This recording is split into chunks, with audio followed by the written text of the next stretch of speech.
Welcome to the Evolve Podcast, a podcast about disrupting your life to spark new evolution. Evolve your body, evolve your mind, evolve your soul, and evolve your tribe. And now it's time to disrupt.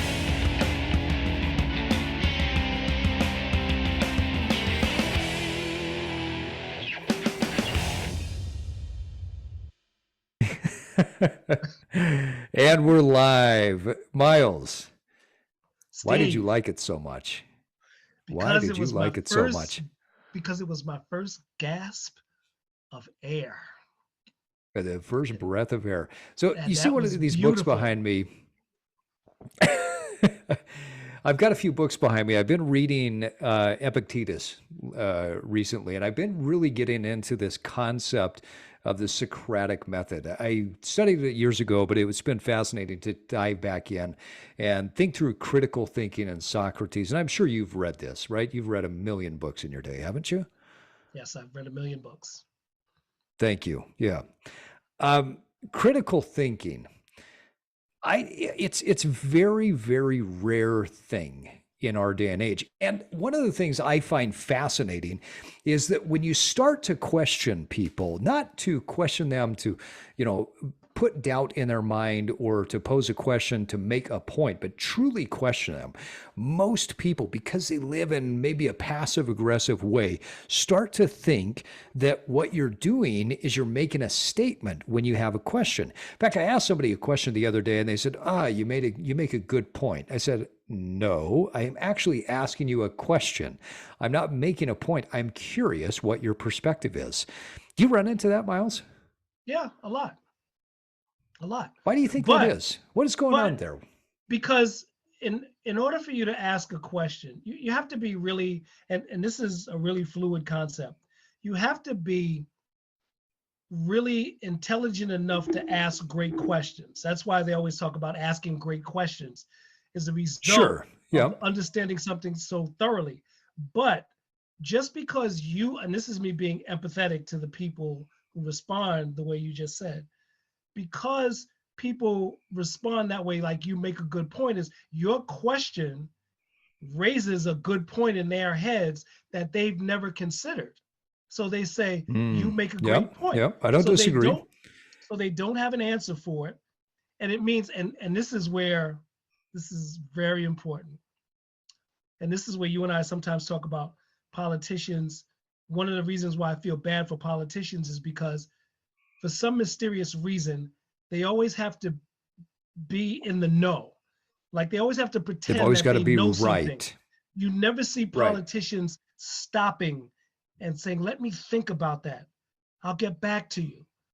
Let me think about this. Let me look at what more. the data says. Yeah, let me get back to you. So they always have to have an answer. And that's why 99% of them come off as bullshit artists. Whereas if you ask a really important question to somebody and they've never considered it, they're going to say, that's a good point. And I've asked people questions all the time and they've said that. And to me, it just means they're going to go look it up and see or inquire more about where the question came from. Do you think that teaching somebody how to be a critical thinker as opposed to somebody who's like more black and white can be taught? Or do you think it's pretty much a byproduct of how we're raised? Because you guys are both critical thinkers, which is why you like to discuss things and you're not just like cut off to someone disagreeing with you. I noticed that about myself. Like my favorite people love to just discuss things and almost debate things just for fun. And that's how I am. Yep. So I feel like I'm drawn to people that are like that. But then I also know like my friends that are very much like just kind of black and white and shut off. I feel like that. Right, one or the other. Yeah. I grew up homeschooled. So I was constantly being encouraged to discover why and for me to like figure it out on my own. And I think that that's been like a common theme that I've seen with, other people. Right. And I think we can't, one of the things, and again, I'll reiterate this, is I've grown really sympathetic or understanding that if you've never been taught anything, you don't know. Mm-hmm. And then you turn into an adult and you think you have to know, which can actually make you end up sounding like an asshole, but you don't know. And critical thinking is a tool. So if you've never been taught to critically think, or at least be humble when you are in the face of a critical thinker, and this goes back to the economics that Steve and I were talking about last week. He knows a lot more about economics than I do. And I wanted to fight him. And then I relaxed my ego, and my ego was like, you don't know shit about this. Shut the fuck up and let Steve talk and learn something. If you're going to fight Steve, well, but this is a common theme, right? Yeah. Yeah, but that's a common thing. And I think to your question, Molly, I obviously it's a skill set like anything else. I think we're taught a certain way early in life, but we can also learn that skill set. You know, I was thinking about this the other day because I was walking out of the gym and I saw a really fascinating situation that I thought, man, I can relate to that. This mom and her kid were walking out, and mom was talking about good food and bad food. She was talking about, hey, here's this is what good food is. This is a good choice in life. This is a bad choice. Now, at that base level, I don't think that's necessarily a bad thing to teach somebody in basic concept. But if we don't teach kids and if we don't challenge ourselves to go beyond that basic construct of life, of this dichotomistic view of one or the other, then what happens is we really never expand our vocabulary. When we never expand our vocabulary, our emotional intelligence doesn't get any breadth or any depth whatsoever. And we have a really hard time critically thinking. I think to what Myles is saying, that we can empathize, right? I think we've all been in that situation where we have a very fixed mindset on something and we fail to exercise the humility to say, hey, what if I'm wrong? And I think that's part of why I've been so fascinated with Socrates lately, because his life, I mean, he died for this. He was they literally put him out there and said, okay, renounce this idea of walking around and asking people questions and to quote unquote get to the truth. And if you stop doing that, we won't kill you. He said, no, kill me. And so they did. And, he's considered the father of Stoicism because he was a guy that would go out there and ask questions and drive this concept of critical thinking. I got to say, I think we need a lot more of this in our society, but I do think it is something that's learned. And I think it's something that we're going to talk a lot about tonight, this concept of critical thinking, because we're really fortunate to have another critical thinker on the podcast. And with that, folks, we want to welcome you to another episode of the Evolve Podcast. Joining us from Oberlin, Ohio, the most interesting man that I know is W. Myles Reiley. Whoa, welcome, thank Myles. Thank you very, very much, Steve Cutler. Good to see you again. And in the mountains, what's that? No. Oh, that's it? All right. Shaking back and forth. You're feeling good. Basking in what you said about me. And in the mountains of Utah, I am Steve Cutler. Today's guest is Molly Man Maarth. Molly, or if you find her on Instagram, it's Molly Makes Muscle. Molly is an executive fitness coach and a high ROI nutrition expert.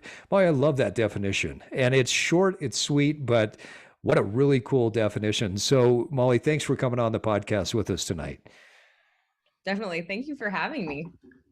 Excited. Yeah, we're so excited to. Yeah, we're excited to dive in with you. I think that you've got a fascinating story that I'm really excited to get to. For our listeners, I'm confident that they're going to walk away with at least a couple of evolution points in this conversation.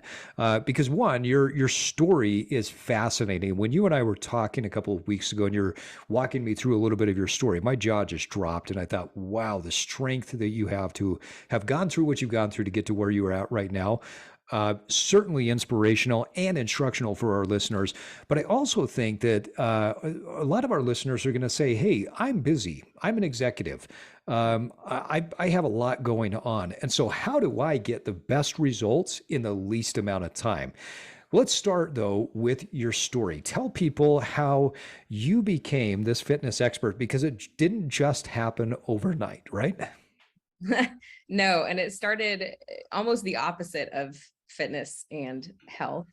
If I can go way back, I grew up homeschooled. That was my, in my childhood and my school years, I was homeschooled, which was great for me because I was actually into art and music growing up.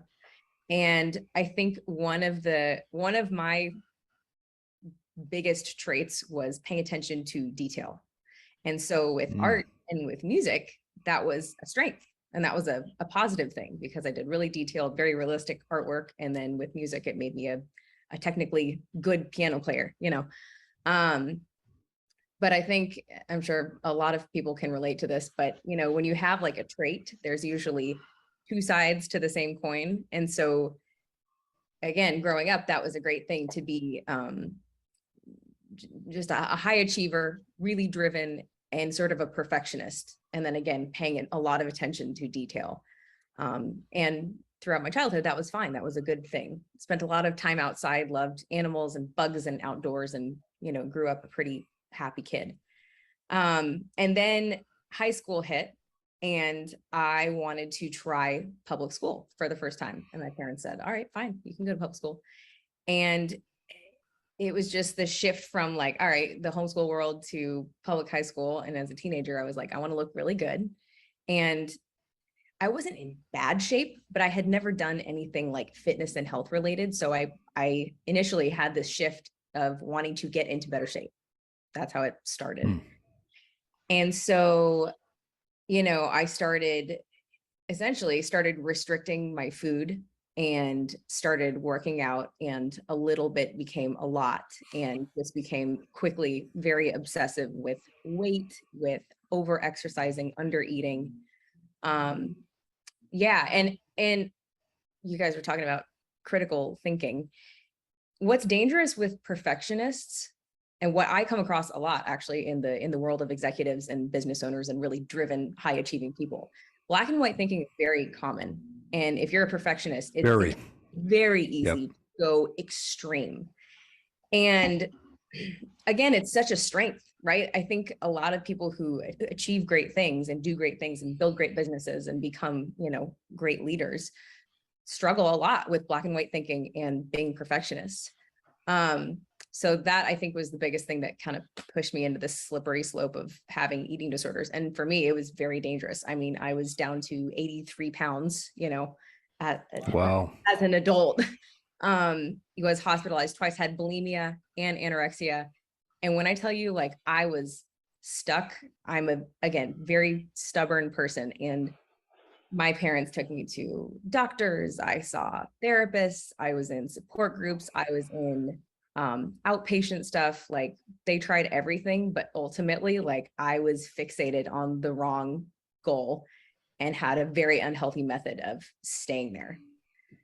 So you're 80, say that again, you were 85 pounds? 83 pounds. And that probably 83 pounds. I mean, who knows? It could have even been worse than that. Yeah. How tall are you? 5'2". So. Okay. So, I mean, this is extremely unhealthy weight. So you probably had the common, what they call the female triad, right? The over-exercising, the under-eating, or some sort of disordered eating, amenorrhea, so menstruation stops. That's the female athlete triad that is just so unhealthy, so dangerous, right? I remember I had rug burns on my back because I was so thin. I would do crunches on my carpet and it would literally I was just bone. And it's crazy too. Very common. Yeah, it's really eating disorders. And here's the crazy thing, like, restricting food is it's the same as overeaters. Like, and especially, you know, like, it's very addictive and people don't know how to balance hunger and fullness levels. And when you're deep into an eating disorder, again, whether you're extremely underweight or extremely overweight, you have no control. Like, part of it gives you control because it's almost like a coping mechanism to like be in control and to have that control. But like, eventually it controls you. And I think that was, for me, becoming the coach that I am now. I am grateful that I went through that experience because I can empathize when people come to me going like, I do not know how to control my eating. And on top of that, I don't know how to have a healthy relationship with food. Can I ask a question? Yeah. Just real fast, because sometimes when we've come across people who have talked about this, they talk about it in a general kind of way. Could you take us through a day? Like, you wake up and what are you thinking? What are you feeling like for just one day? What's going on with you in terms of specifics of how you feel? when do you eat, not eat? How do you go about one day emotionally? Can you paint that picture for us? I mean, I remember it, first of all, completely different, totally different phases. There was, for me, like it was restricting food first, and then bulimia set in, which is eating food and purging, Yeah. And yeah, I remember like initially when I was going to school, it was, I would have coffee in the morning, pretty much like an apple for lunch. And then I would come home, run miles. And then I also remember like avoiding dinners constantly, like dodging social. Wow. Yeah. Terrible. I was in high school, and that's when you should be going out and doing stuff with your friends. So, but that's an important behavior to talk about. And a lot of people that don't understand what we're talking about, they see when they hear eating disorder, they think it's a food thing. It's not a food thing, right? This is it's a mental illness. It's a psychological problem, right? I think it's both, actually. And this is what I find fascinating. Sure. And here's the other thing. For women, it's different, but like men have unhealthy eating behaviors too. Women, it's more like typically no doubt. Thing.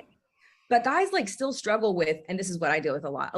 I would say probably 2/3 of the people I coach are men, because executives and business owners are often guys. That's just how it is. Right. And so, yeah. So for guys, but also like stress eating, boredom eating, just overall, like not being in touch with when you're eating, why you can't control how much you're eating, why eating on vacation is harder to do, or while traveling is harder to do at your house. Some people don't do well at their house, And so, yes, a lot of it is mental, but I don't know if I'm skipping ahead too much with my story, but part of actually me coming out of this eating disorders and getting in control of like just feeling at peace with choosing what I eat and feeling like I could control my hunger fullness levels was actually learning about the makeup of food and protein in particular. Because here's the other thing. I think, yes, part of it is emotional, and there are definitely like emotional triggers that can create, again, boredom eating, stress eating, whatever for people. Yep. What people don't realize is that hunger and cravings is controlled by hormones. And so sometimes people can get cycles of eating that are perpetuating poor eating habits. And so, for example, like if you're craving sweets and like really high carb stuff, it's not that carbs are bad. And yeah, maybe emotions are part of it, but probably more likely than the emotions, you are creating big sugar spikes and eating lots of food. And then you have this like coming down from it and like this crash. And that crash creates, just like any other drug, just like caffeine, just like hard drugs, any kind of hit of anything creates a coming down effect. And so people don't realize too, that they are setting themselves up for cravings, for overeating episodes, for binging episodes. Right. Emotion, that's really hard. No one can willpower their way. When you're in a constant cycle of like highs and lows, like you're going to hit those walls. And so I think it's emotional, and you gotta be able to talk about that with people. But like also sometimes I'm like, let's physically set you guys up to have steady hunger and to be in control of your cravings. Then we'll see how emotional your eating actually is, because people don't realize like healthy foods are often not foods that are actually managing your hunger or keeping your energy levels stable. So good luck being in control of your eating if you're eating foods that are like throwing you into these big highs and big lows. Does that make sense? Yeah, and I think that makes absolutely. sense. Yeah, I was going to say absolutely. Last thought about that topic. It wasn't, and this was big for me, and this is a huge part of what I teach. I call it a positive focus protocol. With eating that is not balanced and not healthy, it's really difficult to correct poor eating behaviors by telling people, don't eat that. Don't eat those foods. Avoid sweets, avoid carbs. Because you know what? We are drawn towards what we think about. It's like meditation. Like, do you meditate on things that you don't want? No, you meditate on like what you want. Keep your eye on the ball. Like you're going to hit the ball if you're looking at the ball. You know what I mean? So I think it's really messed up. A lot of diets in general are really messed up and set people up to fail, because you're supposed to be focused on what you're not supposed to eat. And that's what I realized is I started learning about the science of food. And Jillian Michaels, The Biggest Loser. Did you guys watch The Biggest Loser? Yeah. A couple episodes back in the day. Yep. Right. Yeah. She wrote a book called Master Your Metabolism. And I probably read a lot of books, but I remember like going into my 20s, getting out of eating disorders. I remember reading the book and reading about how protein like stabilizes your hunger and helps build lean muscle. And I was like, that sounds cool. Like that makes sense to me. And that's when I started learning about like different foods have different effects on our hunger and fullness levels. And yeah, it's a completely different feeling. And that's one of the first things that I look at is I do a nutrition audit with any new client I take on to see what's causing their cravings, what's causing their spikes or dips in energy, what's causing their hunger at weird times during the day, why they're overeating at night, and I tell them what to focus on in order to eliminate the big highs and the big lows. Because then they're focusing on what they should be eating more of that is automatically balancing out their hunger hormones. And it's a lot easier to be in control of your food when you're keeping things balanced by focusing on the right stuff. It's a different mindset shift. You think about the psychology, right? Psychology of a lot of what you're talking about. Psychology really just study of behavior. And when you think about all of these different aspects, the lifestyle piece, it's what are your behaviors that are leading to this activity? You mentioned hormones before. If you go to bed at the same time, you get up at the same time, that's the basics of hormonal regulations, because what people don't understand is if your sleep is off, then your leptin and ghrelin, your hunger and satiety hormones are going to be off if you're not sleeping on a regular basis. I want to go back to a couple of points that you made.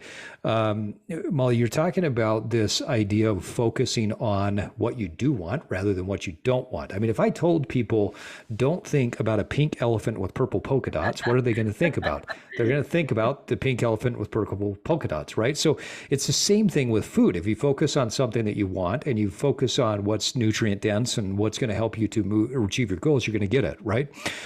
But you referenced earlier that you were avoiding social interactions when you were in the midst of your eating disorder. And this is something that I found with clients that I had in the past that were struggling with eating disorders. There's an avoidance and there's a hiding factor. Tell us what that looks like or looked like for you. Aside from just avoiding these social interactions, what else was happening? What were you hiding, or what were you running or avoiding? I mean, the whole thing was just like extremely isolating. And I think the other thing too that I felt throughout that time, and one of the things that helped me get out of it ultimately, was not feeling understood. And I remember it, like, I felt very alone overall. And one of the things that was so frustrating, and one of the things that kept me stuck and not recovering for a long time, was, for example, I had this nutritionist that I had to go to. Again, I was a teenager, so I was in the care of my parents, and they were doing everything they possibly could to get help for me. And there was a nutritionist that I saw regularly, and she was really out of shape. I mean, unhealthy, like overweight, out of shape. And here's this nutritionist telling me, like, you have to eat these foods. And to me, that felt like telling me to be average, because I'm over here with this like aggressive perfectionist mindset. And throughout my eating disorders, the goal was to be really skinny. That was like my goal. And then I've got this person over here telling me like to eat these foods. And I'm looking at her going like, you don't understand my personality at all. And B, like I don't feel understood. And B, I don't want to be you. I don't look up to you. I don't really respect you. And it's hard for me to take advice from someone that I don't respect and want to be like. And I remember that going through that process. And then on the flip side, also met this other woman who I really admired, and I think is still to this day a huge part of what got me out of eating disorders. She had a faith-based support group, and she gave me really tough love and was extremely direct. Like, it was like, you got to get your shit together. This is not just going to ruin your life, but it's going to end your life, and you've got to do something about it. And I appreciated that from her. And then the other thing was that she looked great. She just was fit, healthy, and I thought she was beautiful and smart. And I was like, all right, and she had been through eating disorders, and that's what made her start the eating disorder support group that she had. And so you could identify with her. Yeah, I was like, I can shift my focus to that. And I'm willing to like take advice from this person because I respect them and I look up to them, and they've been through it. And so I think for me also, just like becoming the kind of coach that I am today, that was a huge thing that I was like, if I'm going to advise on this, I'm going to advise on stuff that I've been through personally and come out the other side of, and I'm going to walk the talk, you know. Yeah. Essentially, Well, it's important to do that, right? Yeah, absolutely. So you've got to show. I mean, your business card is what you show and how you live.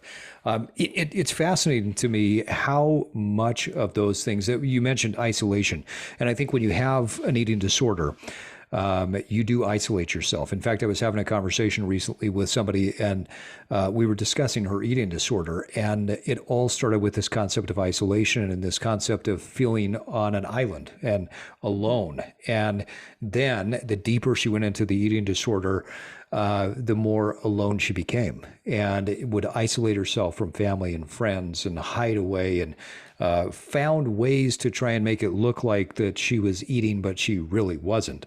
I think that's a really common theme.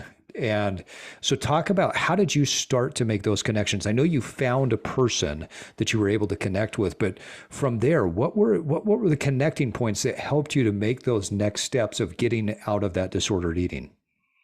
I think, and this is probably for a lot of people when they finally maybe they don't know how to change, but they decide it's time for a change. I had no life. I did, I had awesome friends and family friends that supported me through it. So I had support, but I wasn't really doing what I wanted to be doing.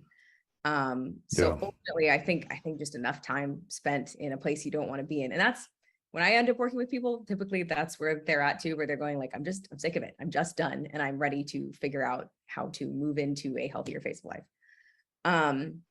But yeah, I mean, the two things was A, having somebody that I respected and looked up to, and then B, reading and understanding food. Because again, the overweight nutritionist shoving food in my face, just telling me to just eat it and look average. Again, that's what it felt like I was being told to do. I was I don't want to look average. I don't want to be average. Everything I do is I try to do it to the best, and I try to do it as perfect as I possibly can. And you're telling me to look like you, and I won't do it.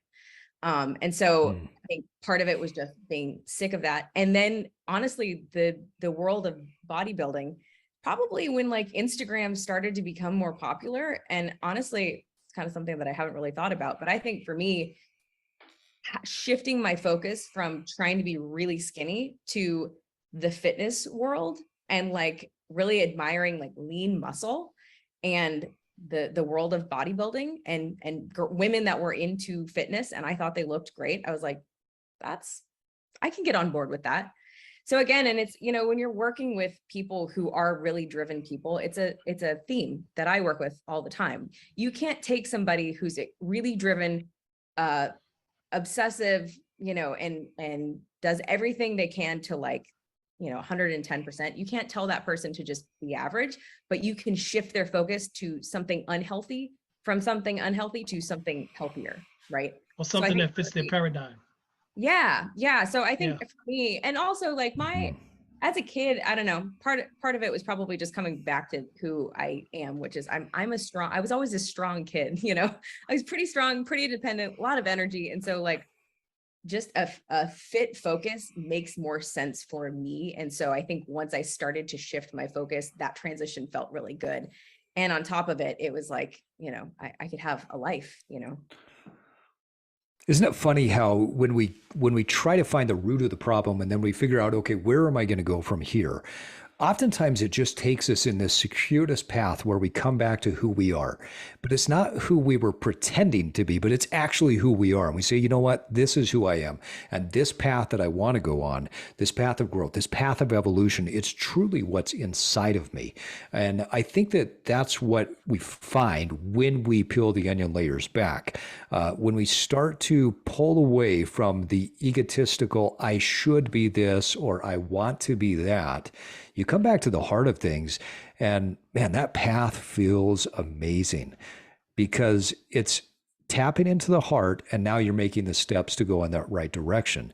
So Molly, you found that this was more in line with who you were. You decided that you wanted to become strong, not just small.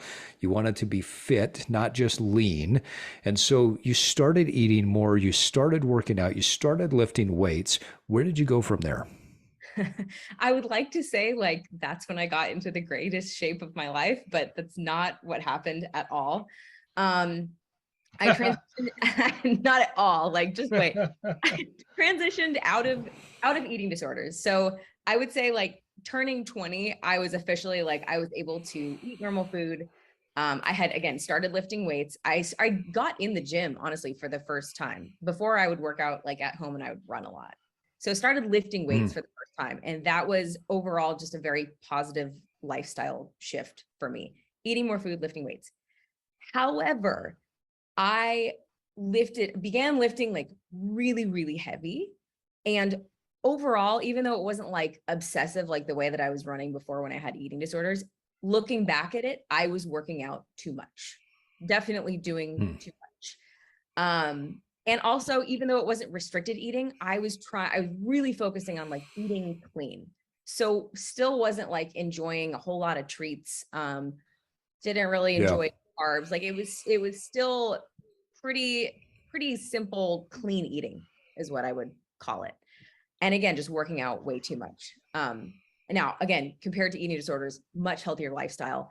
I was, for sure. Became a healthy weight, but then actually I have been 20 to 25 pounds heavier than I am today. And again, on someone who is 5'2", that's a lot. So I built a lot of muscle, but also felt like fluffy. So hit a point in my early 20s where I was like, this is great. I enjoy the strength. I love the feel of lifting weights and I feel a lot more confident and a lot stronger, but like didn't know how to get the chiseled look. And I still loved like the lean tone. What I hear from my clients all the time is like, they're like, I want to tone. How do I tone? How do I create nice muscle definition where I have like defined muscles, but I'm not bulky? And I felt bulky. And what was interesting is I was working out a lot. And so part of the next riddle that I had to solve was like, okay, I'm working out a lot. I'm lifting really heavy. I'm eating really clean. Like there's something missing here. And then at that point, I started to learn, really, really dive deep on food and learn that it wasn't about like yes and no foods, going back to what you were saying earlier. It wasn't about eating perfectly clean. And with workouts, it wasn't about working out every single day as hard as you possibly can. I learned that there was a science to creating lean muscle. Like there is an equation for I call them personal nutrition targets with my clients. I can look at them, look at what they're eating, and I can give them actual targets that's like a formula for building lean muscle and losing body fat. And it is. I've got to stop you right there for a second. I love that. I'm laughing and I'm holding back my laughing because I had this conversation with somebody the other day. They came to me and said, hey, what do you think about, what's your opinion on? And I said, well, I don't actually have an opinion, but I can teach you the science behind it. And health and fitness, because of the, maybe even more so because of the Instagram page, but I think it's been here all along. People have opinions and don't lean into the science, but there is a science. There's a science behind nutrition. There's a science behind strength training. Again, it's a science, which means that we're constantly learning and testing things, but opinions are totally different. You would never go to the doctor and say, hey, doctor, would you look inside my mouth? Oh, yeah, you have tonsillitis. Is that your opinion? No, right. Dummy. You have tonsillitis. Yes. Or you need a root canal because you haven't been brushing your teeth and you have an infected, you have infected teeth, right? But in our space, health and fitness, what's your opinion is asked more often. And I love what you're talking about, that there is a science. So with your clients now, you're using these personal, what do you call them? Personal nutrition targets? Nutrition targets. Yeah. And it's just looking for, I mean, honestly, like if we can be real, food is made up of carbs, fats, protein, and then the overall, you know, how much energy food contains is calories. It's pretty much what you're dealing with. There are micronutrients. Pretty basic. And you can get, and what's really cool too, is that like, because I work with people one-on-one and it's not a cookie cutter thing. It's not some mass produced thing. It's honestly customized to them. Every person is going to have a diet that is unique in some way. And that's really fun to be able to not just give them like a diet that works, but give them one that's optimized and actually feels really good for them and works well with their lifestyle. But going back to the simple like equation of like, all right, what are we talking about doing? Do you want to put on muscle? Then there is a right and wrong way to do that. it's not a black and white foods list, but there are targets that you're going to have to hit. Otherwise, your body doesn't have the raw materials it needs to build lean muscle. Guys want to do that a lot, Right. or lose body fat. So like, I don't care if you're using, keto or Whole30 or vegan or whatever, there are still, our bodies are built the way they're built. The answer is there. So my thought is like, why teach anything else? Yeah, you can teach customized diets, and people can fine tune their diets. And if they don't like things, they can leave them out. That's fine. But you can't create something out of nothing, and our bodies follow a science. And so, yeah, my thought is like, why not start there? So let's go back for just a second, because I want to hear a little bit more about your iterative growth. I love how you're talking about that. You didn't just go from disordered eating to now you're fit, but you went heavy on the strength training. You got to a point where you said, well, I'm close, but not there. What I love about this is that it's not, it shows a normal path, right? A normal path of evolution, a normal path of progression is where you achieve a certain goal and then you look and say, oh, but there's more. And so then you have to dig a little bit deeper. You have to learn some new science. You have to learn some new skills, some new technology that you can then apply to get to the next stage or the next level. And this is what far too many people miss in overall growth, in overall evolution in life, because they are just focused on, oh, I got to lose the 5 pounds. I got to lose the 10 pounds, right? And they're not thinking about, where do I want to be 10 years from now, 5 years from now, right? When we think that way, we can go through this iterative growth. So you started to dig a little bit deeper and go from, what did you call it, bulky down to a fluffy, more lean state? Yeah. Fluffy. Okay. Well, yeah. I like that better. And I was actually, another thing in my early 20s, and this was probably really positive for me too. That was the first time I walked into a gym, and I actually started working at a gym, a high-end gym, and this was kind of my introduction to business owners and executives. There were a lot of professional athletes or ex-athletes that went there. So that was kind of like the crowd at this gym. And it was just a positive environment for me. So it played a big role in my recovery, just being around fitness centered people instead of isolated in this eating disorder, right? Like, it was a positive environment for me. Tribe makes a difference. For sure. I can talk in a minute on what that did, like in my coaching, what it did for me as a coach and what I saw in the gym that I wanted to do different as a fitness coach. But long story short, was working in a gym, again, lifting a lot of weights, bulky, fluffy, above the weight that I wanted to be at, but again, a lot healthier. And then really started digging deeper on nutrition. And again, not just like eating perfectly clean, but like, what is the equation for, and for me specifically, right? Because it's different for everybody, but how do I figure out what my personal nutrition targets are so that I can be lean and toned and also have a lot of energy and be healthy? And so I started to learn about what those nutrition targets are, and actually was able to loosen up a little bit with my diet. That doesn't mean I was eating junk 24/7, but I remember that when I entered into this phase of like, I'm going to let myself enjoy like 20% junk, like peanut M&Ms. That is when I started eating peanut M&Ms. And to this day, those are a treat that I enjoy regularly. I had some earlier today. So nice. I remember learning about food and the behind the scenes of what's going on. And I was like, you know what? If these nutrition targets are a real thing, and this is really what it's about, to create like a lean toned physique that is healthy and fit, then I should be able to work in some treats, and I'm just going to do it as a test. I'm going to test this out. And sure enough, I started to tone up, feel better, look better. Everything went in a positive direction. And so, yeah, that was in my early 20s. And right as that started to happen, I got pregnant. So right there you go. Finally, making some progress. Yeah, got pregnant. And so that was its own journey, and actually had 2 babies back to back.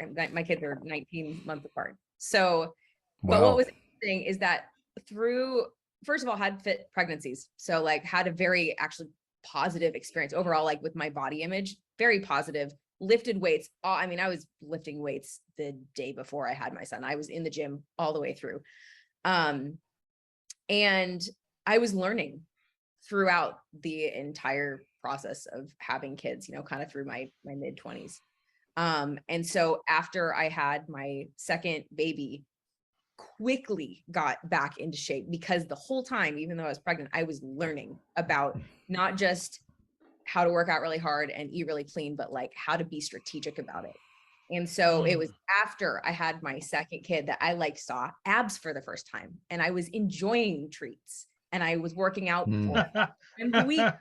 I'm like, this That's is funny. wild. Never in a million years would I have Yeah, thought that. Yeah, not until then. So for me, it was very, and I had, gosh, in between kids, I had thyroid problems, which was also like a struggle. Yeah. And so it was a journey. So not until, you know, my later 20s was I really able to enjoy flexible eating, enjoy a very balanced gym routine. I honestly, I lift weights about 4 to 5 times a week. Don't do a lot of cardio at all. That's awesome. Yeah. I think That's awesome. we should lay on that moment for a while, because that was, of all the things you've said to me, that was so pivotal. I saw abs while I was having my treats. And after That too. So it's weird. Yeah. that is brilliant. That's a culmination of like all the things you've said to get to this one point. I saw abs and I had my treats. That's perfect. Yeah. Have your cake and eat it too. But Yeah. there's an emotional maturity there, right? I mean, you've now developed a much better relationship with food. You're not, Yeah. I think that, I mean, if we back up just a second, you said a while back about that for you and for your clients, that it's about developing a great relationship with food. And far too often, we don't even think about our relationship with food. We are too busy shoving stuff into our mouth without relating to it, without saying, okay, this food going into my body right now, how do I feel later? How do I feel tomorrow? How do I feel an hour from now? How do I feel 2 hours from now? And we have this, going back to what we said at the very beginning, we have this dichotomistic view. This food is good, that food is bad. No, it's not. If food brings you a certain amount of pleasure and you can fit it in and you're getting the nutrients from other areas, why not eat the peanut M&Ms? Life is so much better with the peanut M&Ms, right? So there's a relationship to food that I think it's important for people to focus on. I remember one of the times it shifted for me. See, when I was a little kid, I was a small kid, and I didn't realize this until I was later on in life, where I had this negative association to certain foods because of the way my grandfather treated me. And this idea that, oh, you shouldn't eat treats and you shouldn't eat sweets. And I mean, he just drilled these things into my head because, oh, you're a small kid and you need to eat this and you need to eat more vegetables. So I grew up hating vegetables, and I grew up just almost with this, well, fuck you mentality. And so I would go on these binges of eating treats for the longest time, even as a grown adult. And I had no idea why I was doing it until I woke up one day and said, oh, that's why. And I enjoy the treats, don't get me wrong, but I don't go on these massive binges like I used to because of that. So walk our listeners through some of the things that you did to develop a better relationship with food. I think the biggest thing too, here's what I think about like emotions and food and what's like the appropriate emotion to have towards food. You know what I mean? I think the biggest thing is coming up with some kind of system and some kind of understanding so that there aren't all of these negative, shame, stress-based emotions connected with Yes. Yeah. because Agreed. like honestly, the goal, like honestly, food, I would say I have a positive relationship with food, but like also I just don't think about it that much. Like ultimately the whole goal of understanding food, and I feel like I've been successful as a coach if I take someone through the program and they get to the end of it going, eating is not a big deal and doesn't stress me out anymore. And I know what I need to do. I know how to enjoy treats when it's an appropriate time to enjoy a treat, but overall I don't stress about it and I don't think about it. But you know what? Until you understand it, you will absolutely stress about it and absolutely think about it, especially if it's affecting your health and it's affecting your energy, your self-image. Like you could have the most positive mindset in the whole world, but if you're an executive leading a company and you are 50 pounds overweight, that's going to affect your self-image, and it should, you know, especially if you're someone who like absolutely leadership and really embodying leadership and leading your company through example, it's going to be on your mind. And so, you know, my goal with people isn't to make them like happily obsess over food and like feel like they're connected to food in some weird way, but like ultimately you just need to learn how it works so that you can learn how to eat in a balanced way, make it to your goals, and then move on with your life and live life in an optimized body and enjoy it. Like enjoying life and being able to navigate crazy work weeks, that's the goal. The goal isn't to like be obsessed with food. So yeah, that's my. Well, it's like any other relationship, right? I mean, if you're obsessed with the other person, it's probably not a healthy relationship. that's kind of a relationship that the other person wants to get out of, right? Yeah, the codependency or maybe even stalkerish. And I think some people have a stalker type relationship or a codependent relationship with food. And I love what you said earlier in the episode, Molly, where you said, hey, I had to learn about food. And when you learn about another person, you learn about what makes them tick and what's going on the inside of them. You tend to love that person. You tend to have empathy for that person. And I think you develop that relationship with food when you learn more about it. But I also absolutely love what you were saying just a second ago, that when you have this healthy relationship, it's almost like you just don't think about it. It's like all the great friendships that you have in life. You don't really think about it. It's there. You laugh, you joke, you have a great time, but it's not like you don't sit there and say, well, where's my relationship with this person, right? It's just comfortable. It's good. And in order to get to that state with food, people have to go through this learning process. They've got to figure out a system that works for them. So it's beautiful. And science shows that you make more changes and you make more lasting changes, longer evolution, as we call it, through compassion and through self-compassion than you do with beating yourself up over things. Mm-hmm. Mm-hmm. Well, it's almost like we're talking about thinking critically about food to bring this full circle. Ooh, there we go. Talk about, Molly, you've referenced several of your clients and how you help them because they're busy. And I agree. If you are a leader and you are 50 pounds overweight, whether you want to admit it or not, people are not going to listen to you the same. The CEO that is 30, 40, 50 pounds overweight, people are looking at him or her and saying, if you can't discipline yourself, how are you going to discipline and hold the rest of us accountable to some of these other basic metrics in life, right? How you do anything is how you'll do everything. Walk us through what you do from a process standpoint to get that CEO to wake up to that fact and start to move in the right direction. So one thing I would say is that I end up working with people when they are already at that realization. That's when I talk to them. So honestly, got you. So they come to you, they're ready. They're just done. Open to doing it a new way and ready to invest in that. If I'm having to convince someone that this is should be a priority thing or something that they should, be paying attention to, less likely that I would be working with that person. Now, here's something I will say. A lot of times people will come to me saying, I need more willpower and I need motivation. And then I'll ask them why. And they'll give me an example of some time when they've fallen off the wagon. So like they did keto for 3 weeks and then there was like some work event and there was food, carbs there and there was cake and they ate it and they fell off the wagon and they spiraled out of control. They go, I need more motivation and more willpower.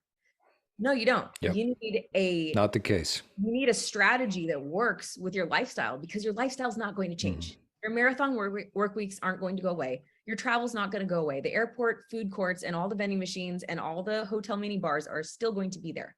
So if you don't start with your lifestyle first, whatever strategy you use is not going to work. So most of the time I'm able to help people see that, like, if you're someone who is willing to change and wanting to change and ready to do it, it's not willpower and motivation. And also, if you're an executive and you're a leader and you're running a business, you probably have a lot of motivation. You're probably a really driven person. It's probably just logically, it means you probably just haven't come across the right way to do it yet. And that's what I show people. One thing I'll also say, kind of going back to like my early 20s and entering into the gym environment and what I saw and what changed the way that I coach is seeing all of these driven, successful. I mean, the parking lot was exotic cars and G-Wagons and like these people had made it. It was one of those gyms. Yeah. And again, watching these people show up day after day, week after week, regularly working out, and honestly, like not really changing the way they looked. I saw so many people show up regularly with in-person trainers looking the same, with trainers that made them feel good, gave them high fives, were really encouraging. And these guys would sweat with their workouts. It's not like they were being lazy, but like, I remember saying over and over, I was like, these people are being essentially held to be accountable with treading water. But like, this is not just, again, it's a great way to describe it. This is not cutting it. And honestly, I mean, I love that. First of all, the way I think what people unfortunately don't understand is just like with food, there are targets to hit and there is a strategic way to set it up. Workouts are that way too. And unfortunately, most in-person trainers are there to keep clients showing up. And so they'll kind of give them variety. They give them good feelings. They're usually going to be really positive and encouraging people. So people show up to those workouts feeling good. But honestly, workouts and your workout structure should be pretty predictable. Shouldn't be random at the time. It shouldn't be about the excitement of something new every time you show up to the gym. You should actually know your workout structure for like the next couple months. Because the way our body responds to fitness, if you're wanting to see quick, predictable changes, a good workout routine is very regular. So yeah, progressive overload and periodization, those are two things that make workouts essentially very organized and very predictable. Periodization more has to do with like the macro structure of workouts. And you should be following one routine for like 4 weeks and then shift into a different mode and follow that routine for 4 weeks. But overall, again, without getting like too super detailed on stuff, overall, it should be very predictable and very organized. And so if you think about it like that, maybe someone wants to hire an in-person trainer, but ultimately that it shouldn't be for like excitement in something new every single time. And unfortunately, that can keep people treading water for years and they don't even realize it. The other thing that I noticed was that there was so much emphasis put on in-person training and workouts. And especially with what I experienced going through it, food is 75% of getting into great shape. Like if your diet is not dialed in, let me put it this way. If someone's wanting to lose weight and tone up, you should be seeing weight fall off and body fat lost through your diet alone without workouts even in the future. If you're not getting results from your diet alone, then you're missing 75% of the progress you could be making. So if you're trying to use just workouts to get into shape, you're going to have to, I mean, you're swimming upstream. You're going to have to work way harder and you probably won't even reach your goals. So yeah. Go ask the person. I mean, there's two people in the gym, right? You go ask them. You see the people that look exactly the same, the people that you're talking about that are being held accountable to treading water, and they never change. And you say, what are you doing? And they got the same patterns. Maybe they binge at night. Maybe they binge on the weekend, whatever it is, same patterns. That's why they don't change. You find that guy that, or that girl that's changing, and you walk up to him, you watch them for a month or so. You go, what are you doing? Well, they're there every day like everybody else, and they will tell you exactly what you're saying. I changed my nutrition. Because it doesn't change if the nutrition doesn't change. Right. Your body needs the raw materials to either put on lean muscle, which is a positive transformation for people, or lose body fat, which is also positive for people. Typically people are going to be either wanting to lose body fat or gain lean muscle or both. And that's what creates the toned, lean, fit look that people like. The other thing that I noticed with in-gym personal trainers, like essentially creating problems for people, is that those people would leave the gym. And if you think about where someone's going to fall off the wagon, it's not going to be in the gym. So people feel like trainers like hold them accountable to things and like give them support and accountability, but it's really like after you have already held yourself accountable to getting to the gym. Nothing's going to happen in the four walls of the gym.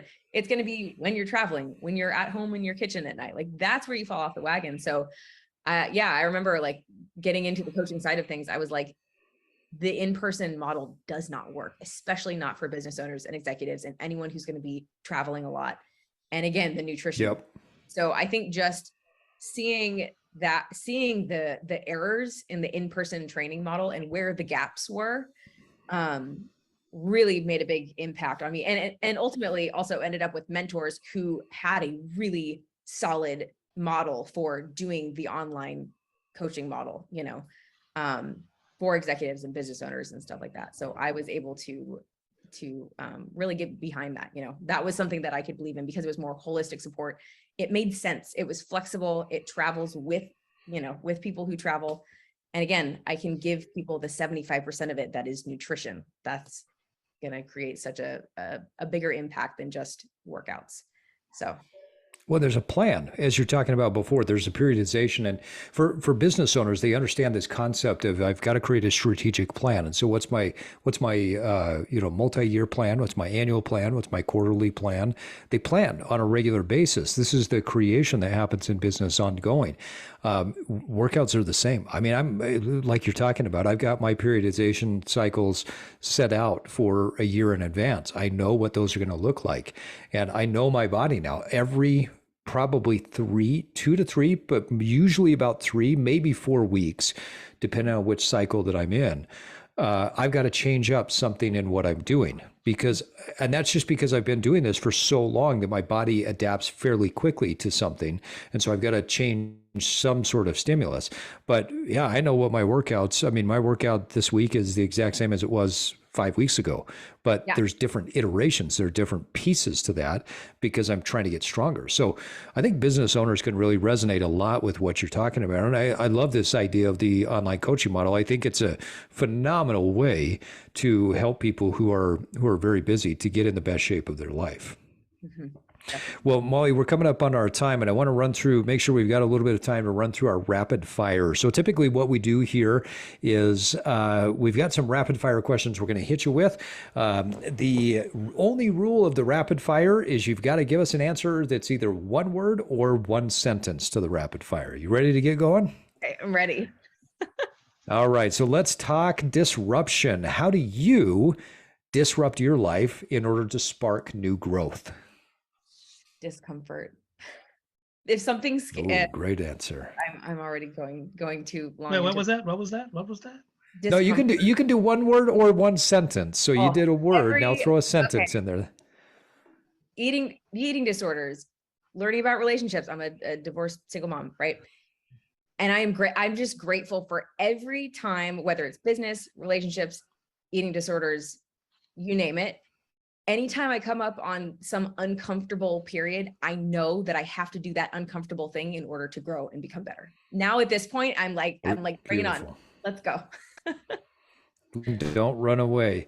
As you've evolved over the years, what is something that you used to believe that you no longer believe? Being perfect makes you your best. Being perfect is like the great answer. And it's not. Think smarter, not harder is definitely the way to your best self. It's way more than one sentence. Okay. So we all know personal evolution can be sometimes painful. How do you find enjoyment in the process? I mean, going back to what I said, anytime you're going to grow, it requires you to change, and change is hard and it's scary. So, but yeah. Love it. And I have one last question. So you're getting ready to leave the planet. You can only take one food. You're never coming back. What are you taking? Whipped cream. Ooh. Whipped cream? Oh, you can never go wrong with whipped cream. That's true. Whipped cream 100%. Goes with everything. Yeah. I think I like to drink coffee. I'm with you. False. I don't care about coffee, but it's a vehicle for whipped cream. If you don't put whipped cream, and I mean like extra whip, on your coffee, then you are missing out. It's not about the coffee. Well, I have not heard that one. Strawberries, ice cream, like you name it. Whipped cream goes on everything. That's awesome. Heard that.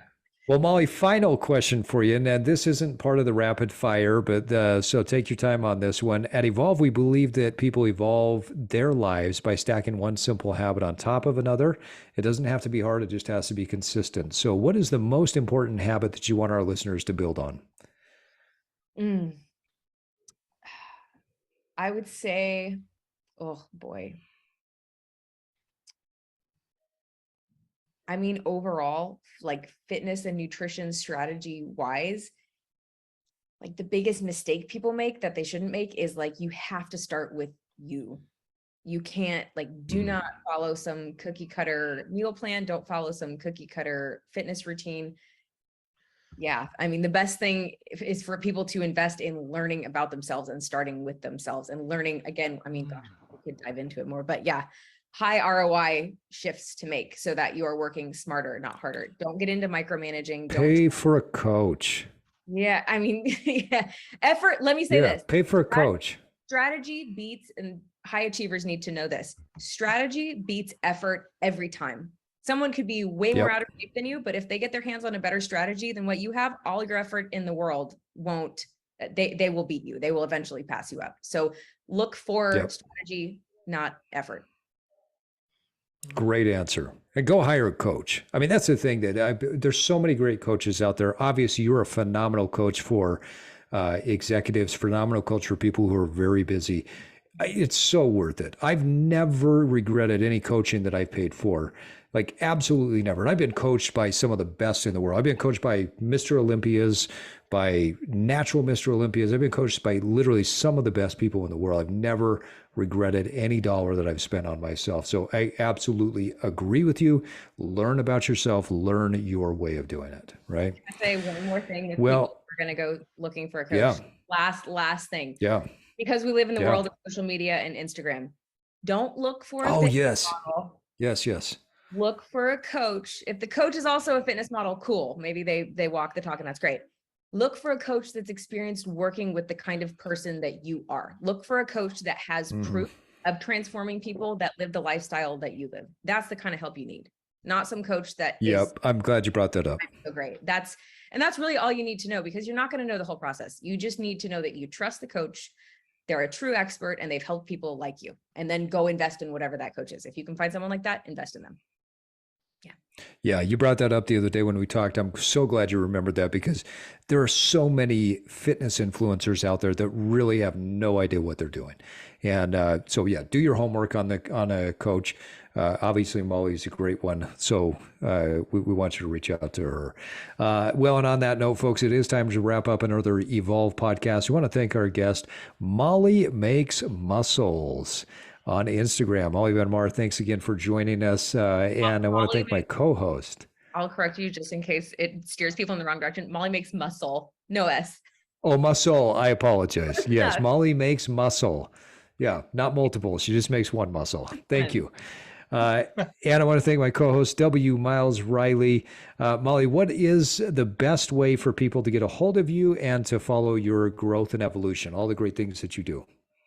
Got mollymakesmuscle.com, or lots of ways to reach out to me on there. Or Molly Makes Muscle Instagram, and can send me a message on there too.